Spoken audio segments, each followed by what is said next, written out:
ರಾಜ್ಯದ ಎಲ್ಲ ರೈತರಿಗೆ ಭರ್ಜರಿ ಗುಡ್ ನ್ಯೂಸ್. ಹೌದು ಸ್ನೇಹಿತರ, ಸಾಲ ಮನ್ನಾ 1 ಲಕ್ಷ ಎನ್ನುವಂತಹ ಮಾಹಿತಿ ಸಾಮಾಜಿಕ ಜಾಲತಾಣದಲ್ಲಿ ಹರಿದಾಡ್ತಾ ಇರುವಂತದ್ದು. ಹಾಗಾದ್ರೆ ಇದು ನಿಜನಾ? ಖಂಡಿತವಾಗ್ಲೂ ಈಗಾಗಲೇ ಇದ್ರ ಬಗ್ಗೆ ಸಾಕಷ್ಟು ಚರ್ಚೆ ಆಗ್ತಾ ಇದೆ. ನಿಮಗ್ ಗೊತ್ತಿದೆ, ರೈತರು ಪ್ರತಿಭಟನೆ ಮಾಡ್ತಾ ಇದ್ದಾರೆ. ಬರ ಪರಿಶೀಲನೆ ಬೇಗನೆ ಆಗಬೇಕು, ಬರ ಪರಿಹಾರ ಸಿಗಬೇಕು, ಬರ ಪೀಡಿತ ಜಿಲ್ಲೆಗಳನ್ನ ನೀವು ಘೋಷಣೆ ಮಾಡಬೇಕು ಅಂತ ಹೇಳ್ಬಿಟ್ಟು ಸರ್ಕಾರಕ್ಕೆ ಒತ್ತಾಯವನ್ನ ಮಾಡ್ತಿದ್ದಾರೆ. ಹಾಗಾದ್ರೆ ಬನ್ನಿ ಸ್ನೇಹಿತರೆ, ಸಾಲ ಮನ್ನಾ ಎಷ್ಟು ಆಗತ್ತೆ? 1 ಲಕ್ಷ ರೂಪಾಯಿ ಆಗತ್ತಾ, ಅಥವಾ 50,000 ರೂಪಾಯಿ ಆಗತ್ತಾ, ಅಥವಾ ಇಲ್ಲಿ ಬರಪೀಡಿತ ಜಿಲ್ಲೆಗಳಂತ ಯಾವ ಯಾವ ಜಿಲ್ಲೆಗಳನ್ನ ಘೋಷಣೆ ಮಾಡಿದ್ದಾರೆ, ಇದು ಕೂಡ ಇಂಪಾರ್ಟೆಂಟ್ ಆಗತ್ತೆ.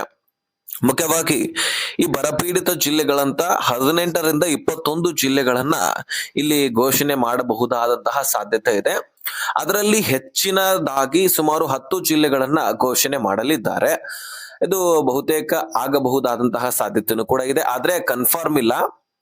ಇದು ಆಗಬಹುದಾದಂತಹ ಸಾಧ್ಯತೆ ಇದೆ. ಹಾಗಾದ್ರೆ ಯಾವ ರೀತಿಯಾಗಿ ಬರ ಪರಿಶೀಲನೆ ಆಗತ್ತೆ, ಜೊತೆಗೆ ಪೀಡಿತ ಜಿಲ್ಲೆಗಳಂತ ಯಾವ ಯಾವ ಜಿಲ್ಲೆಗಳನ್ನ ಘೋಷಣೆ ಮಾಡಬಹುದಾದಂತಹ ಸಾಧ್ಯತೆ ಇದೆ, ಅದನ್ನ ನಾನು ಬಿಡಿಸಿ ಹೇಳುವಂತಹ ಪ್ರಯತ್ನ ಮಾಡ್ತೀನಿ. ಜೊತೆಗೆ ಯಾವ ಬ್ಯಾಂಕ್ ಅಕೌಂಟ್ ಗಳನ್ನ ಹೊಂದಿರತಕ್ಕಂತಹ ಯಾವ ಬ್ಯಾಂಕ್ ನಲ್ಲಿ ನೀವು ಸಾಲವನ್ನ ಹೊಂದಿರ್ತೀರಿ, ಅಂತಹ ಒಂದು ಸಾಲಗಳನ್ನ ಮನ್ನಾ ಮಾಡ್ತಿದ್ದಾರೆ. ಆ ಬ್ಯಾಂಕ್ಗಳು ಯಾವುವು ಅನ್ನುವಂಥದ್ದನ್ನು ಕೂಡ ಈ ವಿಡಿಯೋದಲ್ಲಿ ನಾವು ಗಮನಿಸ್ತಾ ಹೋಗೋಣ. ಸಾಧ್ಯವಾದ್ರೆ ನೀವು ಈ ವಿಡಿಯೋನ ಕೊನೆವರೆಗೂ ವಾಚ್ ಮಾಡಿ.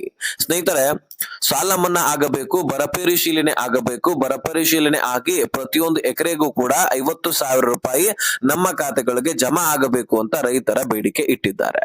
ನಿಮಗೆ ಗೊತ್ತಿದೆ, ರಾಜ್ಯದ ಉದ್ದಕ್ಕೂ ಕೂಡ ಮಳೆನೇ ಇಲ್ಲ. ಆದ್ರೆ ಇಲ್ಲಿ ಸಚಿವ ಲಕ್ಷ್ಮಣ್ ಸವದಿ ಅವರು ಕೂಡ ಒಂದು ಮಾತನ್ನ ಹೇಳ್ತಾರೆ, ಮಳೆ ಇನ್ನೂ 1 ತಿಂಗಳು ಇದೆ. ಹೌದು, ನಾವು ಮಳೆರಾಯನಿಗಾಗಿ ಇನ್ನು 1 ತಿಂಗಳು ಕಾಯಬಹುದು ಅಂತಾನು ಕೂಡ ಹೇಳಿದ್ದಾರೆ. ಜೊತೆಗೆ ಒಂದು ಜಿಲ್ಲೆಗೆ ಒಬ್ಬ ಸಚಿವರನ್ನ ನೇಮಕ ಮಾಡಿದ್ದಾರೆ. 30 ಜಿಲ್ಲೆಗಳಿಗೂ ಕೂಡ 30 ಸಚಿವರನ್ನ ನೇಮಕ ಮಾಡಿ ಇಂತಿಷ್ಟು ಜಿಲ್ಲೆಗಳಿಗೆ ಭೇಟಿ ಕೊಡಿ, ಅಲ್ಲಿರ್ತಕ್ಕಂತಹ ತಾಲೂಕುಗಳಲ್ಲಿ ಬರ ಪರಿಶೀಲನೆ ಮಾಡಿ ಅಂತ ಹೇಳಿದ್ದಾರೆ. ಅದರಲ್ಲಿ ಯಾವ್ಯಾವ ಜಿಲ್ಲೆಗಳು ಈಗ ಬರಪೀಡಿತ ಜಿಲ್ಲೆಗಳಂತ ಘೋಷಣೆ ಆಗಬಹುದಾದಂತಹ ಸಾಧ್ಯತೆ ಇದೆ ಅಂತ ನಾನು ಹೇಳ್ತೀನಿ.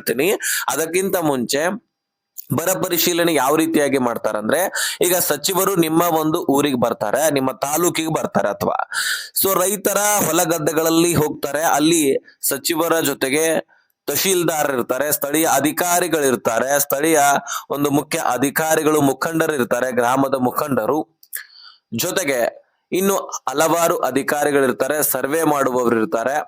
ಅವರೆಲ್ಲರೂ ಬಂದ ಮೇಲೆ ಆ ಹೊಲ ಗದ್ದೆಗಳಲ್ಲಿ ಎಷ್ಟು ಬಾರಿ ಬೆಳೆಗಳನ್ನ ಬೆಳೆದಿದ್ದೀರಿ, ಎಷ್ಟು ಸಾರಿ ಬಿತ್ತನೆ ಸರಿಯಾಗಿ ಆಗಿದೆ ಈ ವರ್ಷದಲ್ಲಿ ಬರಗಾಲ ಬಿದ್ದ ಆದ ಮೇಲೆ. ಯಾಕಂದ್ರೆ ಒಬ್ಬ ರೈತರು 2 ಬಾರಿ ಬಿತ್ತನೆಯನ್ನ ಮಾಡಿದ್ದಾರೆ. ಆ 2 ಬಾರಿನೂ ಕೂಡ ಅವರು ನಷ್ಟವನ್ನ ಅನುಭವಿಸಿದ್ದಾರೆ. 30,000 ಅಥವಾ 40,000 ಈ ರೀತಿ ಖರ್ಚು ವೆಚ್ಚವನ್ನ ಮಾಡಿದ್ದಾರೆ. ಅದಕ್ಕಾಗಿ ಅವರು ಬರ ಪರಿಶೀಲನೆ ಆಗ್ಬೇಕಂತ ಕೇಳ್ಕೊಳ್ತಾ ಇರುವಂತದ್ದು.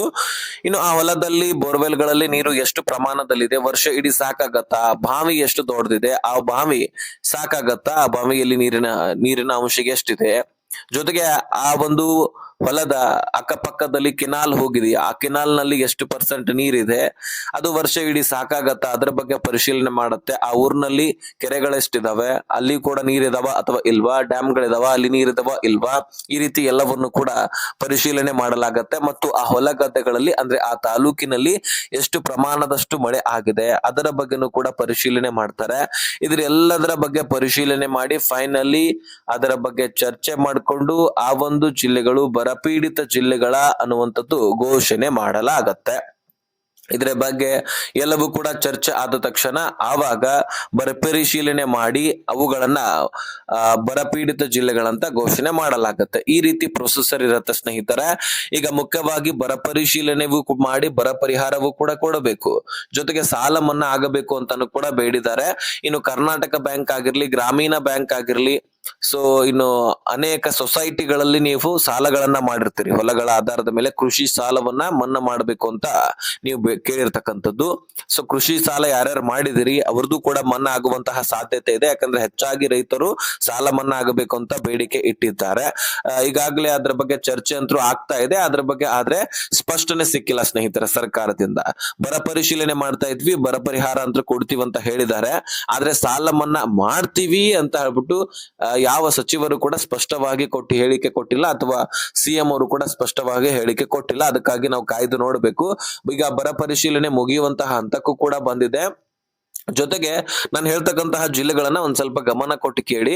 ವಿಜಯನಗರ, ಮೈಸೂರು, ಕೊಡಗು, ಚಿಕ್ಕಮಗಳೂರು, ದಾವಣಗೆರೆ, ಹಾವೇರಿ, ಶಿವಮೊಗ್ಗ, ಕಲಬುರಗಿ, ದಕ್ಷಿಣ ಕನ್ನಡ, ಬೀದರ ಈ ಒಂದು ಜಿಲ್ಲೆಗಳು ಹೆಚ್ಚಾಗಿ ಬರ ಪೀಡಿತ ಜಿಲ್ಲೆಗಳಂತ ನಮ್ಮ ರಾಜ್ಯದಲ್ಲಿ ಒಂದ್ ಸ್ವಲ್ಪ ಎದ್ದು ಕಾಣಿಸ್ತಾ ಇದ್ದಾವೆ.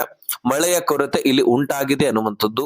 ಜೊತೆಗೆ ಇದರ ಜೊತೆಗೆ ಇನ್ನು ಹಲವಾರು ಜಿಲ್ಲೆಗಳಿದಾವೆ, ಆದ್ರೆ ಇನ್ನು ಕೂಡ ಕನ್ಫರ್ಮ್ ಆಗಿಲ್ಲ. ಅದಕ್ಕಾಗಿ ನಾವು ಈ ಜಿಲ್ಲೆನೇ ಬರಪೀಡಿತ ಜಿಲ್ಲೆ ಅಂತ ಹೇಳಕ್ ಸಾಧ್ಯ ಇಲ್ಲ. ಇನ್ನು ನಾನು ಯಾವ ರೀತಿಯಾಗಿ ಬರ ಪರಿಶೀಲನೆ ಆಗತ್ತೆ ಅನ್ನುವಂಥದ್ದನ್ನ ನಿಮಗೆ ಸ್ಪಷ್ಟವಾಗಿ ಹೇಳಿದ್ದೀನಿ.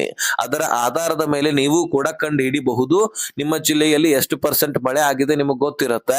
ಜೊತೆಗೆ ನಿಮ್ಮ ಹೊಲದಲ್ಲಿರ್ತಕ್ಕಂತಹ ಕೆರೆಗಳಲ್ಲಿ ಅಥವಾ ಬಾವಿ ಇದ್ರೆ ಬಾವಿಗಳಲ್ಲಿ ಅಥವಾ ಬೋರ್ವೆಲ್ಗಳಲ್ಲಿ ನೀರು ಎಷ್ಟು ಪ್ರಮಾಣ ಇದೆ ಅನ್ನುವಂಥದ್ದು ಕೂಡ ಗೊತ್ತಾಗಿರುತ್ತೆ ನಿಮಗೆ. ಅದರ ಆಧಾರದ ಮೇಲೆ ನಿಮ್ಮ ಜಿಲ್ಲೆ ಬರಪೀಡಿತ ಜಿಲ್ಲೆ ಅಥವಾ ನಿಮ್ಮ ತಾಲೂಕು ಬರಪೀಡಿತ ತಾಲೂಕು ಅಂತ ಘೋಷಣೆ ಆಗಬಹುದಾ ಅಥವಾ ಇಲ್ವಾ ಅಂತ ನೀವೇ ಕಂಡು ಹಿಡಿಬಹುದು ಸ್ನೇಹಿತರೆ. ನಿಮ್ಗೆ ಅನಿಸಿರತ್ತೆ ಈಗ ಅಲ್ಲಿಯ ಮಳೆ, ಅಲ್ಲಿಯ ವಾತಾವರಣ, ಅಲ್ಲಿ ಮಳೆಯ ಕೊರತೆಯಿಂದಾಗಿ ಬಾವಿಗಳಲ್ಲಿ ನೀರು ಇರದೇ ಇರುವಂತಹ ಕೊರತೆಯಿಂದಾಗಿ, ಕೆನಾಲ್ಗಳಲ್ಲಿ ನೀರು ಸರಿಯಾಗಿ ಬಿಡದೇ ಇರುವಂತಹ ಕೊರತೆಯಿಂದಾಗಿ ಇದರ ಬಗ್ಗೆ ನಿಮಗೆ ತಿಳ್ಕೊಂಡ್ರೆ ನಿಮಗೆ ಗೊತ್ತಾಗ್ಬಿಡತ್ತೆ ಆಟೋಮೆಟಿಕ್ ಆಗಿ. ನಾನೇನ್ ಹೇಳಬೇಕಾಗಿರ್ತಕ್ಕಂತಹ ಅವಶ್ಯಕತೆ ಇಲ್ಲ. ಸೊ ಒಟ್ಟಾರೆಯಾಗಿ ಈ ರೀತಿ ಬರ ಪರಿಶೀಲನೆ ಅಂತೂ ನಡೀತಾ ಇದೆ. ನಿಮಗೆ ನಾನು ಏನ್ ಹೇಳಬೇಕಾಗಿತ್ತು ಎಲ್ಲವೂ ಕೂಡ ತಿಳಿಸ್ಕೊಟ್ಟಿದ್ದೀನಿ. ನಾವು ಇನ್ನೊಂದು ವಾರ ಆದ್ರೂ ಕಾಯ್ಬೇಕಾಗತ್ತೆ. ಅಷ್ಟರಲ್ಲಿ ಬರ ಪರಿಶೀಲನೆ ಕಂಪ್ಲೀಟ್ ಆದ ತಕ್ಷಣ ಒಂದು ಅಪ್ಡೇಟ್ ಕೂಡ ಸಿಗತ್ತೆ. ಆ ಅಪ್ಡೇಟ್ ನ ಪ್ರಕಾರ ಯಾವ ಜಿಲ್ಲೆಗಳು ಬರ ಪೀಡಿತ ಜಿಲ್ಲೆಗಳಂತ ಕೊಟ್ಟಿರ್ತಾರಲ್ವಾ, ನಾನು ತಕ್ಷಣವೇ ನಿಮಗೆ ತಿಳಿಸ್ಕೊಡುವಂತಹ ಪ್ರಯತ್ನ ಮಾಡ್ತೀನಿ. ಅದಕ್ಕಾಗಿ ನೀವೇನ್ ಮಾಡ್ಬೇಕು, ನಮ್ಮ ಚಾನೆಲ್ ಅನ್ನ ಸಬ್ಸ್ಕ್ರೈಬ್ ಮಾಡಿ ಇಟ್ಕೊಂಡು ಬೆಲ್ ಐಕಾನ್ ಕೂಡ ಆಲ್ ಅಂತ ಸೆಟ್ ಮಾಡ್ಕೊಳ್ಳಿ. ಓಕೆ, ಈ ಇನ್ಫಾರ್ಮೇಶನ್ ರಾಜ್ಯದ ಎಲ್ಲ ರೈತರಿಗೂ ಕೂಡ ಶೇರ್ ಮಾಡಿ, ಅವ್ರಿಗೂ ಕೂಡ ಗೊತ್ತಾಗ್ಲಿ.